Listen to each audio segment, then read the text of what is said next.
After March diplomatic engagements, the United States has carried its pledge of hitting terrorist enclave in Nigeria. The U.S. carried out a strike against the Islamic State militants in northwestern Nigeria at the request of the federal government. President Donald Trump and the U.S. military claimed the strikes from a warship. President Trump said in a post on Truth Social that at his direction as commander-in-chief, the United States launched a powerful and deadly strike against ISIS terrorists who have been targeting and viciously killing innocent people. Let's share some of the views of BKO and others said on the matter in some of our episodes. We'll be right back.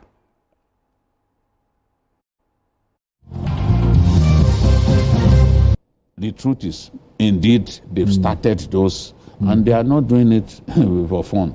They are doing it to gather information and know that when the President of America gives the directive to strike, they know places that they are going to strike. And it is also a good thing because when one of the Congress women asked a Trump aide a question, he said, we are considering working with Nigeria, that we are not saying, oh, it has to be military. We are considering working with Nigeria, sharing intelligence and providing support, logistics support, and other kinds of support that we can give them. So now the two countries are working together, and even our armed forces have confirmed that, yes, there is some level of cooperation. It may not yet be at the level that we want, but one thing is certain. The two countries are beginning to work together. The tension has gone down a little bit, and I want to believe that reason will prevail in the end. America will be able to help us as it has done in the past, especially this president. When they didn't sell weapons to us, he came on and said, no, I'm going to sell weapons. He invited Buhari and said, I'm going to help you defeat terror. I'm going to sell weapons to you. The Republican president is always out to sell weapons because a lot of the military contractors are Republican. That Obama couldn't do because Obama refused. No, it's because he didn't want to do it. It was just, he didn't want to do it. What did Trump do? Trump lobbied the Senate. People like McCain, he lobbied them, and the Leahy law was brushed aside. Obama showed no interest. Obama was much more concerned about regime change. He didn't want Jonathan anymore. Jonathan said in his book that even at a point when he was calling, he was no longer picking his call. So not helping us was probably designed to achieve a name, to make Jonathan feel sidelined, feel unwanted, and not be able to deal with the problem. All right, Mayor, I need you to wrap up this conversation. Yes, I'm happy what is happening. That is the way to go. I know that President Trump can be brash sometimes, but the gun blazing that you mentioned, this is the beginning of it, to me, because what we need is that surveillance. We don't have such equipment. When you have the surveillance, it will be able to pinpoint accurately where these people are. Precision. It will be able to say, these are where these people are. It will show on the map. They'll be able to even take photographs of those people where they are. And the more they do that recognize, the more they'll be able to have more facts about where these people are. So by the time they now, in collaboration with Nigerian security forces, decides to move against them, it will be easier for them to be able to bomb them without casualties, collateral damage that will affect everybody. You understand? They have the technical know-how, and if they support us in that regard, it is good for all concerned. So to me, it's a very, very good development. Absolutely. Though it would have been better if it had not been mentioned by the media, online media, because it will make now the ISWAP guys will know that they are being watched. Exactly.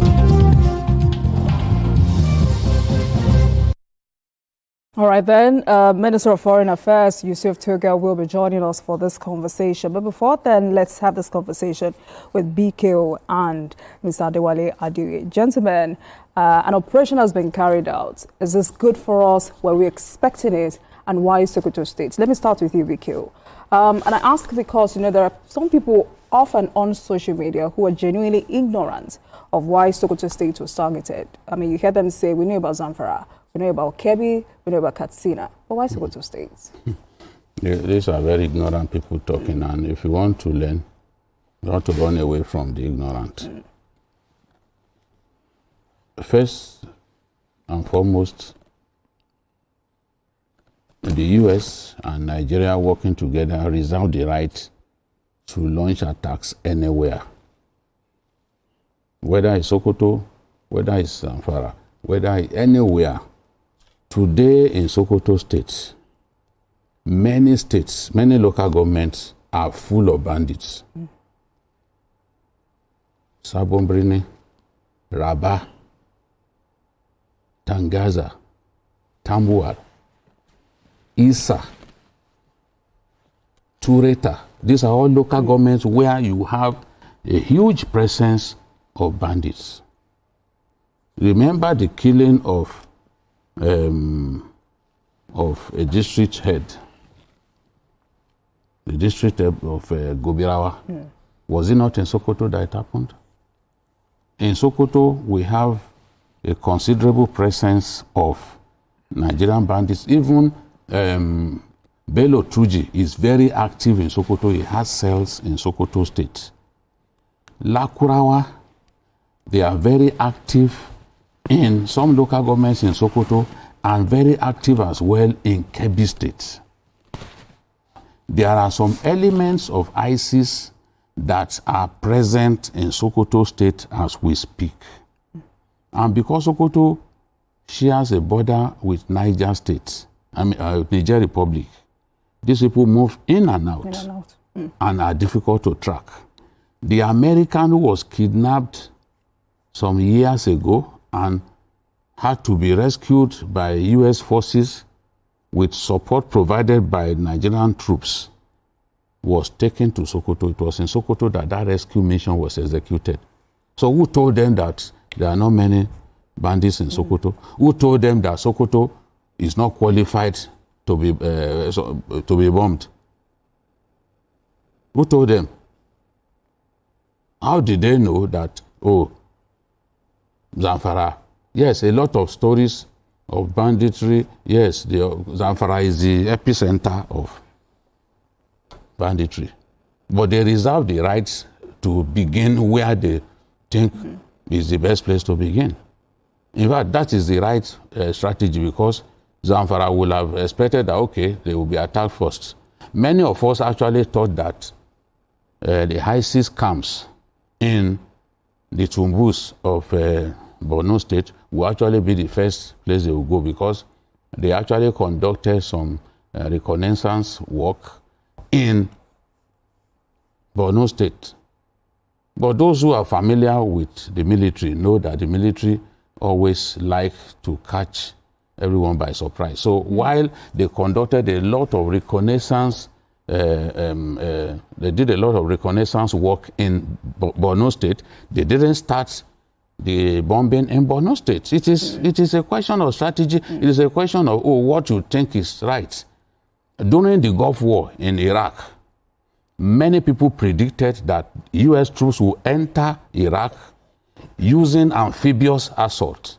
Amphibious assault is launched via the coast. But they didn't, Norman Schwarzkopf did not use that strategy. And Iraqi troops had massed at the coast of Kuwait in expectation of amphibious assault. Whereas Norman Schwarzkopf launched a three-pronged attack. From the attack from Basra, the attack from southern Iraq, the attack from different locations, thereby catching the enemy by surprise. So what is their business where the attack was launched? And I've also heard some people say, why this is a Muslim-dominated area, where did they start from there? Again, absolute rubbish. You hear a lot. When you start from there, you are trying to save the lives of innocent Muslims who are the biggest victims of banditry in the far north of our country. And we have said, look, de-emphasize religion. Okay. People are being killed in different parts of our country, whether they are Muslim or they are Christian. All we want is let our people be better protected. I mean, the US is prepared to offer help to us to protect our people better. We do not care where they launch the first attack. We do not care the ethnicity or the religious makeup of the people in that area. Once you go for terrorists and bandits in a location, the people living around that area are the greatest beneficiaries of that effort. So the people of Sokoto State, because when this bomb landed in one of the bombs landed in an onion farm in Jabo, in Tambua local government area, and the people have already confessed that the bandits usually converge in that farm. So it's not as if the intelligence was wrong. Okay. So if bandits usually converge and terrorize people in that area, if they take out those bandits, is it such a bad thing? Is it not in the interest of the people who live in the area? So these are meaningless arguments that Nigerians come up with. Whether they reside in Sokoto, or they reside in Zamfara, or they reside in Katsina, the enemies of the Nigerian state, non-state actors harassing our people, the Bello Tujis of this world, the Kachalas of this world, the Sububus of this world, they deserve to have a date with their maker. And if the Americans help us to put their international passports in their pockets so that they can go and keep a date with their maker, I'm excited about that. That's what I want to see. Not these meaningless arguments about, why did they start from Sokoto? Are you the one paying for the cruise missile that you want to determine where they fire it first? Is the Tomahawk missile your creation? Is it your own? Okay. All right then. These people have let me come to Adeoye. Mika is excited about this. How do you feel? Well, the truth of the matter is that what the American government did was in collaboration with the Nigerian authorities, shared intelligence, and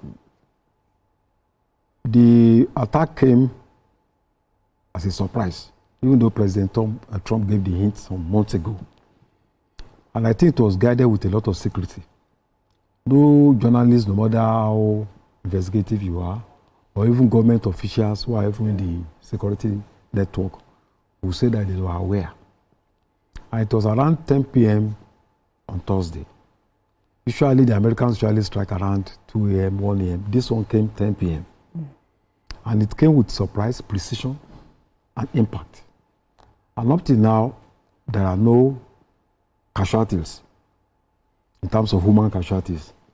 So I think that it's a victory for all peace lovers, whether you are animist, whether you are a Christian, whether you are a Muslim. Terrorism is enemy of the state. And people are saying that it's an invasion of Nigerian sovereignty. Nigeria is losing its sovereignty to terrorists. Nigerians are losing their sovereignty to terrorists. Now they are saying that, they are taking our national pride. We are losing our national pride. Do not even believe that the federal government knows about this operation? We are losing our national pride to terrorists. So what sovereignty are you talking about?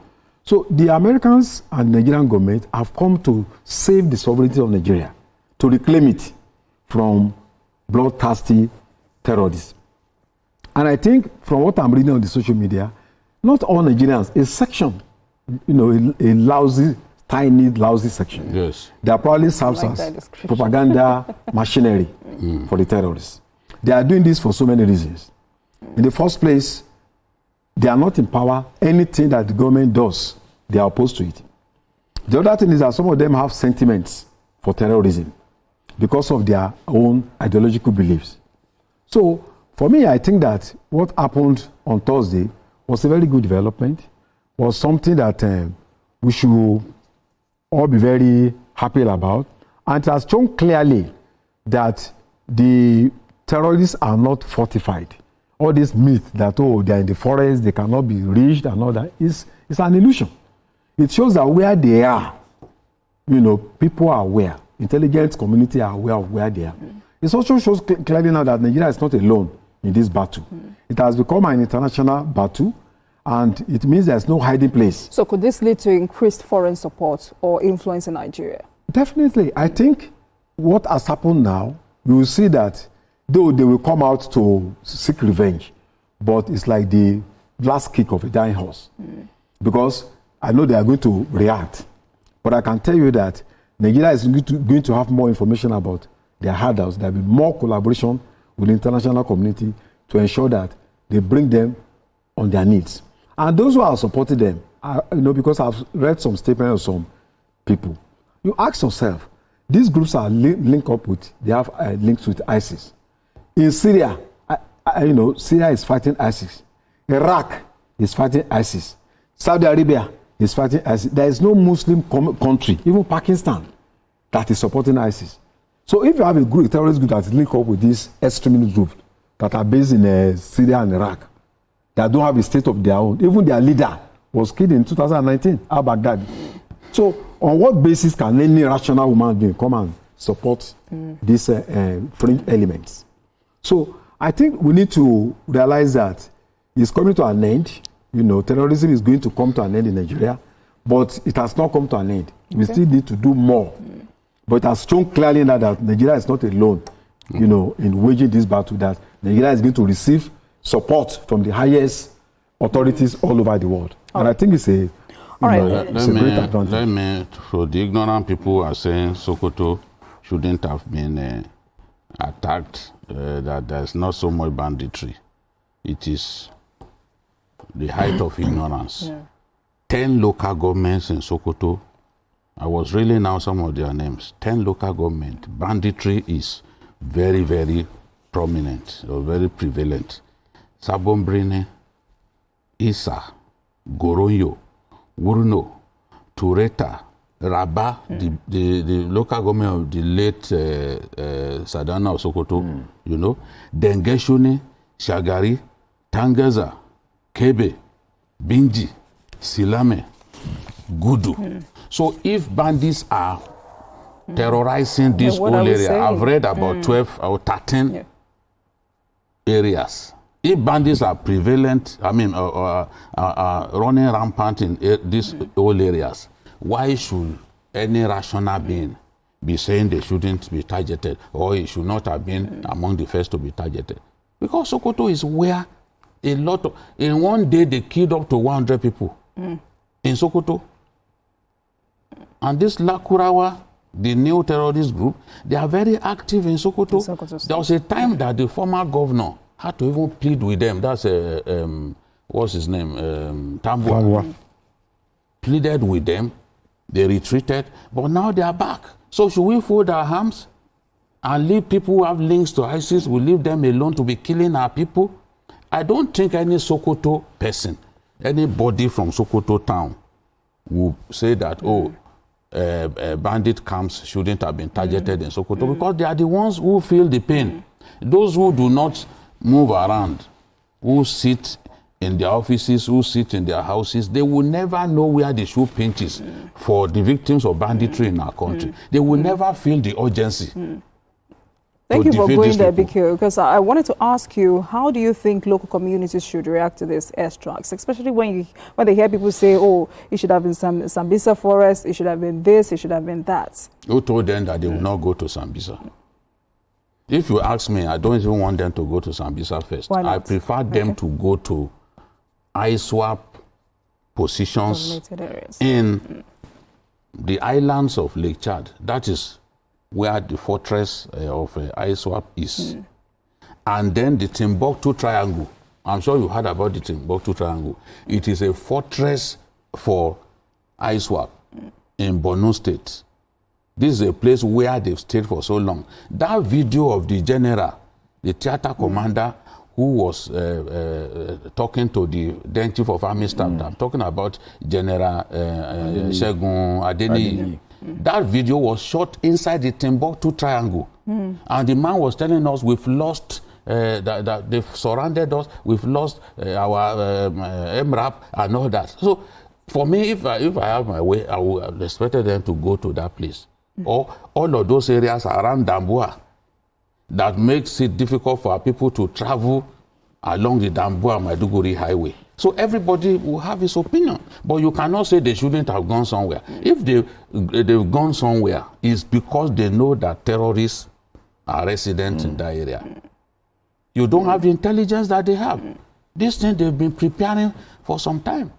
They're not going to waste Tomahawk missiles that cost so much. They're not going to waste it. All right, Biko. Mr. Adeoye is very convinced that there may be retaliatory attacks. How do we prepare ourselves? But we have to be ready. You see, the thing is, terrorists, we have to be ready for them as they are ready for us. If the people they targeted were actually bandits, those ones, they are not like terrorists who would be going around saying, we want to avenge. Terrorists are in it, bandits are in it simply for the money. Okay. So it's not ideology. Bello Tuji is not after any ideology. It's just how to make money. And if you kill his men, he's not going to carry out terrorist activity. He's not carrying out terrorist activity. He's conducting raids simply to make money off innocent people. That's the thing. That's what is happening. And we must show that we are serious and take out such individuals. Okay. They've been on the scene for too long. It's time to exterminate these people. And if the Americans will help us, we said this before on this program, that what we don't want is a unilateral attack on Nigerian soil by America. Yes. But if they will work with us, then it's fine. We'll be happy. Could the Kuwaitis, for example, have quarreled with America for coming to their country, to liberate their country from Iraq? So there are times when a foreign country will come into your country to provide support. I look at the big picture. To defeat banditry, we need tremendous support. These people have come to help us. Nigeria, too, has done that for many countries. All right. The frontline states, the Southern African countries, we invested so much to help them attain freedom. All right, then. So what is wrong in a country coming to Nigeria to help us defeat the enemies of the Nigerian state? If they are complaining about US coming, why are they not complaining about ISIS coming all the way from Iraq to support terrorists? ISIS coming all the way from Iran. I mean, from Iraq, from Syria, to come and support, terrorism here. They are not talking about that. They are only talking about those who are coming to come and... Adeoye, we need to go on a break, but before then, it looks like President Trump still thinks this is war against Christians. Does that bother you? Well, you see, we may not be able to change that narrative because he has made up his mind. But the fact of the matter is that whether he's coming to defend Muslims or Christians, anybody who is opposed to terrorism will benefit, including Muslims. Including Muslims who are honest about, who have a good understanding. So whatever the reason is given, our own subjective situation here is that terrorism has to be eliminated because we are all victims. You see, we are all victims. You see, people who don't have, who don't understand how this thing works and who are not direct victims, they may not appreciate, what is going on. My own cousin was freed only this morning after he had been arrested by terrorists in Kogi State. They took her with about 21 other people since last Wednesday. Only this morning that she was released. She was released 5 a.m. yesterday. In a bush. She walked all night to be located now in a village close to Ekenade. This morning, 5 a.m. Wow. A lady of 32 years old. And, they just, they stood on the highway, and any car coming, they picked the car, put them in the forest until they are about 90. Then they marked them into the book. They were demanding for 50 million. The communities, everyone was running up and down. 32 years, a mother of 2. So if you don't know the pain, if you don't feel it, if you've never been a victim. And they came from Sokoto, from Sokoto, because people are communicating with them. They say you should look for somebody who speaks Hausa to communicate, to pay the ransom and all that. They came from Sokoto too. There's boundary between Sokoto, Kwara, and then Kogi State, even Ogun State, all the way from Sokoto. So if you feel it, if you know that, you will not be condemning what the attack on these people. These are beasts that can they can do anything to human beings. Wearing one cloth, a woman, and many others. Okay. All right then, gentlemen, let's go on a break, and when we return, we'll continue this conversation and also the conversation about, yes, this is good for us. Yes, and the minister would also join us. Please stay with us, everyone.